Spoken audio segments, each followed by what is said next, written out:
আসসালামু আলাইকুম রহমতুল্লাহি অবরাকাতু। সম্মানিত দিনী ভাই বোনেরা, আজকে পবিত্র মাহে রমাদানের অষ্টমতম দিনে আমি শাহ মোহাম্মদ বাসানী সরকার চিশতি আবার উপস্থিত হয়েছি আপনাদের সামনে আরেকটি গুরুত্বপূর্ণ বিষয় নিয়ে। এই রমজান মাস আসলে মা বোনদের মনে প্রায় একটি প্রশ্ন দেখা দেয়।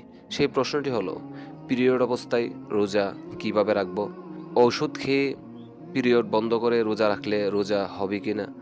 পিরিয়ডের কারণে রোজা রাখতে না পারলে এই রোজাগুলোর বিধান কি হবে? যদি কোনো কারণে পিরিয়ডের দিন অতিক্রম হয়ে দীর্ঘদিন যাবৎ পিরিয়ড চলে, তাহলে রোজা রাখার বিধান কি হবে? প্রথমে আসি আমরা, ওষুধ খেয়ে রোজা রাখলে রোজা হবে কিনা।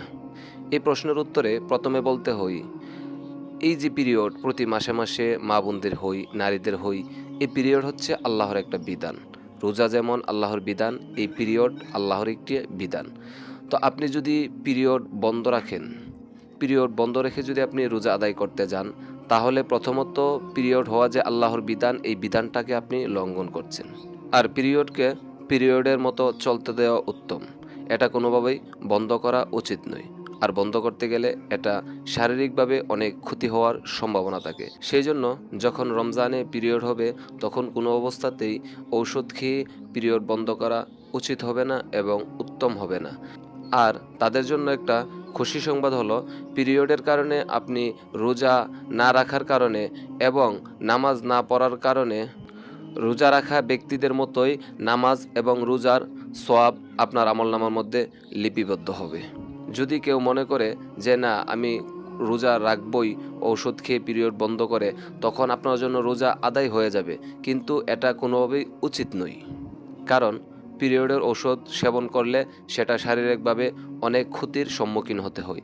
আর শারীরিকভাবে কোনো ক্ষতির সম্মুখীন হওয়া বা নিজেকে ক্ষতিগ্রস্ত করা, এটা আল্লাহ তাআলা কোনোভাবেই পছন্দ করেন না। যদি এইরকম হয়, আপনার পিরিয়ডের তারিখ অতিক্রম হয়ে বেশি দিন পর্যন্ত চলে যায়, তখন আপনার রোজা রাখার বিধান কি হবে?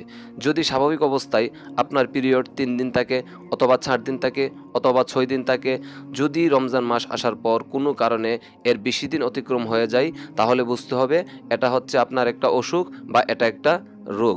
সেই জন্য এই অবস্থায় রোজা রাখার বিধান হলো, আপনার যদি রেগুলার অবস্থায় ৩ দিন, ৫ দিন বা ৬ দিন পর্যন্ত হয়, আপনার এই দিনগুলো অতিক্রম হওয়ার পর আপনি পাক পবিত্র হয়ে নামাজ এবং রোজা আপনি রেগুলারভাবে রাখতে পারবেন।